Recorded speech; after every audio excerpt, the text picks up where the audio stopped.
নমস্কার বন্ধুরা, সর্বাণীর ছেলে সবাইকে স্বাগত। আশা করি সকলেই ভালো আছো। আমি আজকে একটা সবার খুব প্রিয় জিনিস নিয়ে এসেছি। কিভাবে বাড়িতে এটা খুব সহজেই বানিয়ে নেওয়া যাবে দোকানের মতো ফিশ ফ্রাই, সেইটা তোমাদের সাথে শেয়ার করব। আমি কিভাবে তৈরি করলাম সেটাই দেখাবো তোমাদের। আমি দেখতে পাচ্ছ একদম দোকানের মতো হয়েছে, খেতে খুবই সুস্বাদু। এগুলো বেশ বাড়িতে টপ করে বানিয়ে নেওয়া যাবে। আমি সেইভাবেই তোমাদের দেখাচ্ছি, মানে আমি কিভাবে করলাম সেটাই শেয়ার করছি। আমি ভেটকি মাছের ফিলে নিয়েছি, তার মধ্যে ভালো করে ধুয়ে জলটাকে ভালো করে শুকিয়ে নিয়েছি।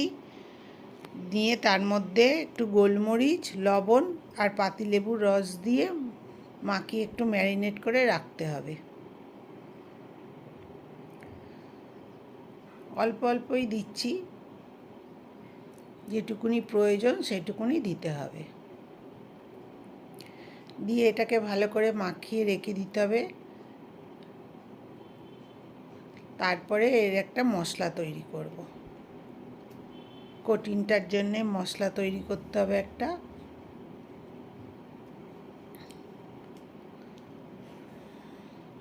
দেখতে পাচ্ছ ভালো করে মাখিয়ে নিলাম, 2 ফিট একদম মাখিয়ে নিয়ে এটা একটু সাইডে সরিয়ে রাখলাম।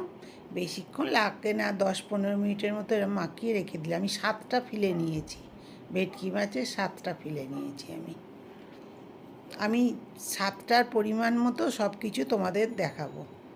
তাকে একটা পেঁয়াজ নিলাম, রাবলি চপ করে নিয়েছি, কেননা ওটা মিক্সিতে পেস্ট করা হবে ওই জন্যে।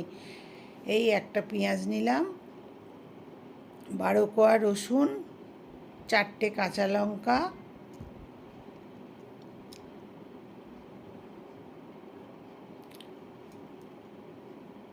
আর অল্প পুদিনা পাতা দিলাম। এটা অপশানাল, নাও দিলে হবে, কেননা এটা আমার ছিল তাই জন্য আমি দিলাম, টেস্টটা আরও ভালো হওয়ার জন্যে। আর 1 মুঠো ধনে পাতা দিলাম।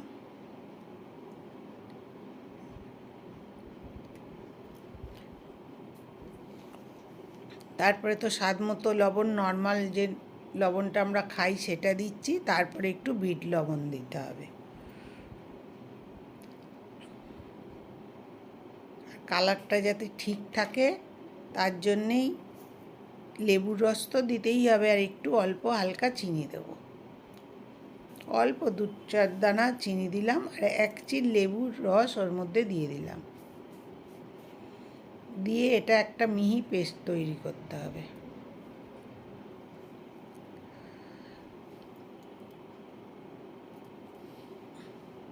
দেখতে পাচ্ছ কত সুন্দর একদম মিহি একটা পেস্ট তৈরি হয়ে গেল। এবার যে এর মধ্যে একটা ডিম দিতে হবে। একটা ডিম ফাটিয়ে দিয়ে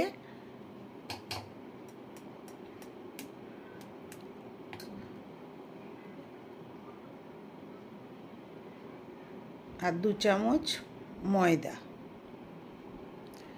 দিয়ে ভালো করে মশলাটাকে ভালো করে মাখিয়ে নিতে হবে। মেখে নিয়ে তারপরে মাছগুলো ওর মধ্যে ম্যারিনেট করতে হবে, সেকেন্ড ম্যারিনেট হবে।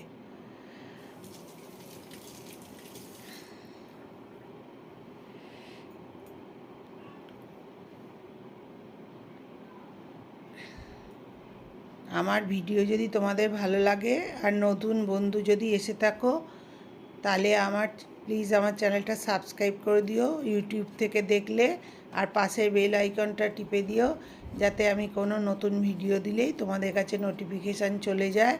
আর ফেসবুক থেকে দেখলে একটু লাইক ফলো করো, আর সকল বন্ধু আমার সাথে থেকো, এটা আমার অনুরোধ রইল তোমাদের কাছে। দেখতে পেলে মিশ্রণ মশলাটাকে তৈরি করে নিলাম। নিয়ে এবার ফিলেগুলোকে একটা একটা করে ভালো করে মাখিয়ে নিয়ে রাখতে হবে, যাতে সব কটা এপিটোপিট মশলাগুলো লেগে যায়। এরকম করে ম্যারিনেট করে আমি আধ ঘন্টা চাপা দিয়ে রেখে দিয়েছিলাম। আমি ফ্রিজে রাখিনি, বাইরেই ছিল, কিচেন কাউন্টারের তারে চাপা দিয়ে রেখে দিয়েছিলাম ভালো করে মশলাটা মাখিয়ে। তারপরে আমি বাকি জিনিসগুলো সব জোগাড় করছিলাম। আমি ব্রেড ক্রাম্বটা বাড়িতে পাউরুটি দিয়েই করে নিয়েছি, আমি আর দোকান থেকে আনিনি। আমার এইটাতে 2টো ডিম লেগেছে। আমি প্রথমে একটা ডিম ফাটিয়ে করেছি, তারপরে আবার আরেকটা ডিম ফাটিয়ে নিয়েছিলাম। এর মধ্যে অল্প গোলমরিচ আর একটু বিট নুন লবণ দিয়ে ভালো করে ডিমটাকে ফাটিয়ে নিতে হবে। আর ব্রেড ক্রাম্বের মধ্যেও একটু লবণ আর গোলমরিচ মিশিয়ে নিতে হবে। তাহলে কি হবে, গায়ের যে কঠিনটা হবে সেই কঠিনটা যাতে বেশাদ খেতে না লাগে, সব দিক দিয়ে বেশ স্বাদ হবে খেতে, খুবই সুন্দর হয়। এরকম করে খুব সহজেই বাড়িতে তোমরা বানিয়ে নিতে পারো, একদম দোকানের মতো ফিশ ফ্রাই।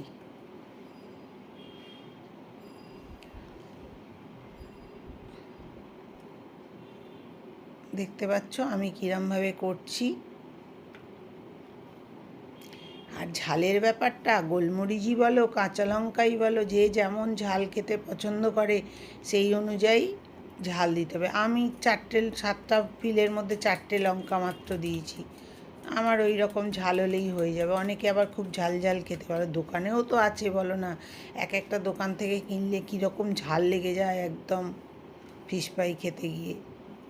দেখতে পাচ্ছ কত সুন্দর বাড়িতে ব্রেড ক্রাম্ব তৈরি হয়ে গেছে। দেখো এটা আমার ম্যারিনেট করা ছিল। আমি আগে না মশলা শুদ্ধ আগে কি করব না ব্রেড ক্রাম্বের মধ্যে, নাহলে ডিমের মধ্যে চোবালেই কি হবে, ওই গায়ের মশলাগুলো ডিমের মধ্যে চলে যায়।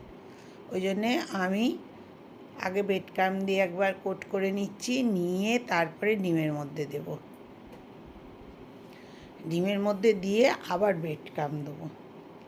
আমার ওই জন্য ডিমের কোটিং একবারই হয়েছে, ব্রেড ক্রাম্ব 2বার দিয়েছি। তাহলে কি হবে, মশলাটা পুরো ওর মধ্যে থেকে যায়, এতে আরও সুন্দর খেতে লাগে। এটাতে 2 হাতেই কাজ করতে হবে, কিছু করার নেই।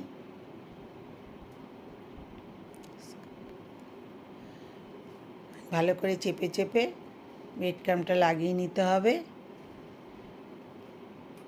যাতে ঝরে না যায়।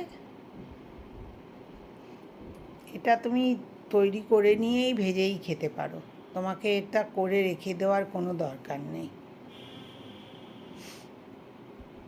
দেখতে পাচ্ছ দুপাশে মেশানো হয়ে গেল। এবার এটাকে একটু সেট করলে দেখতে ভালো লাগবে।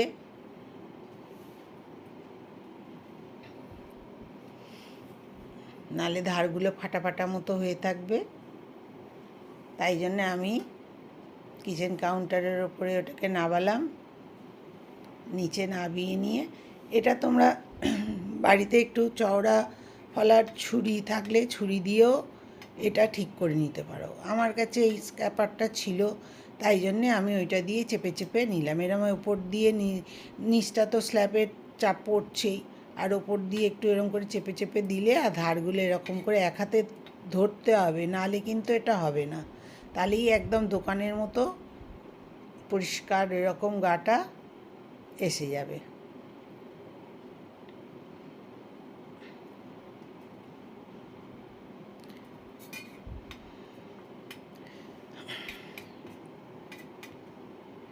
একদম সেট হয়ে যাবে পুরো, এরকম করে করে দেওয়া যাবে। দেখতে পাচ্ছ কত সুন্দর হয়ে গেল, একদম পরিষ্কার।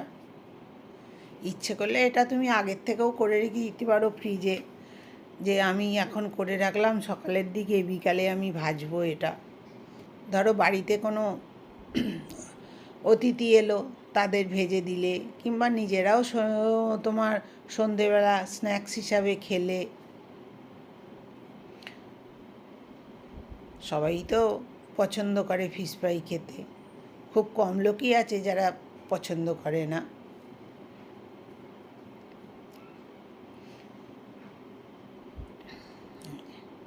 এরকম করে দেবে, আর এরকম করে একটুখানি চেপে নিলেই, আর চারপাশ দিয়ে একটু চেপে দিলেই একবার সুন্দর শেপ এসে যাবে, সুন্দর হয়ে যাবে।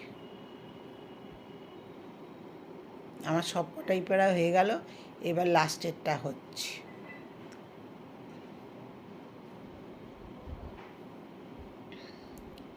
এবার পরিমাণ মতো কড়াই তেল চড়াতে হবে, তেল চড়িয়ে বেশ ডুবো তেলে ভালো করে ভাজতে হবে।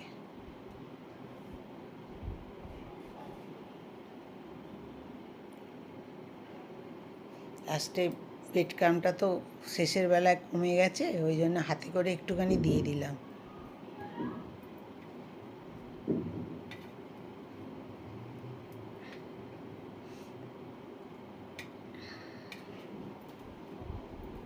আমার ফিশ ফ্রাইয়ের ভিডিও যদি তোমাদের ভালো লাগে তাহলে একটু লাইক শেয়ার কমেন্ট করো। দেখতে পাচ্ছ আমার সব কটা রেডি হয়ে গেছে। আমি করেই এগুলো রেডি করেই কিন্তু ভেজেছি, আমি রাখিনি। তেলটা গরম হয়েছে কিনা একটু তাপটা দেখে নিলাম, দেখে নিয়ে এবার আমি একটা একটা করে ভাজব। আর এটা খুব হাই হিটে ভাজলে হবে না, কিন্তু এটা একটুখানি মিডিয়াম হিটে ভাজতে হবে।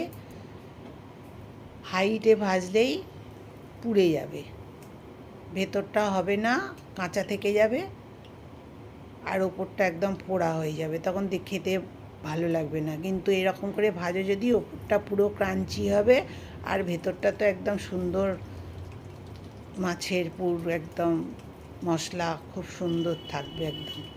দেখতে পাচ্ছ কিরকম একদম ফুলে ফুলেও হচ্ছে, একদম কেবিন স্টাইলের।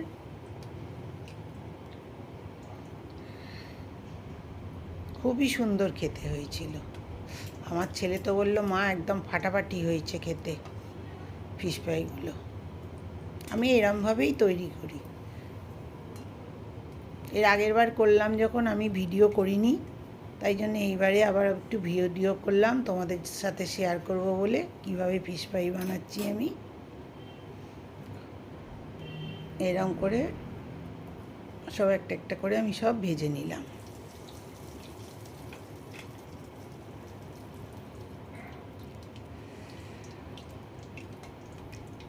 সব ফুলে উঠেছিল একদম ফিশ ফ্রাইগুলো। দেখতে পাচ্ছ কত সুন্দর হয়েছে একদম। তোমাদের একটা ভেঙেও দেখাচ্ছি ভেতরটা কেমন হয়েছিল।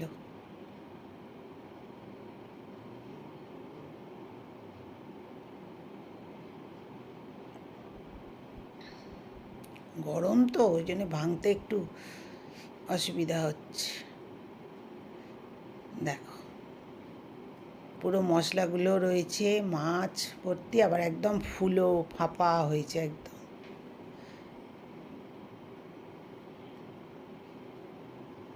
আমার ভিডিও দেখার জন্য তোমাদের সকলকে ধন্যবাদ। সকলে ভালো থেকো।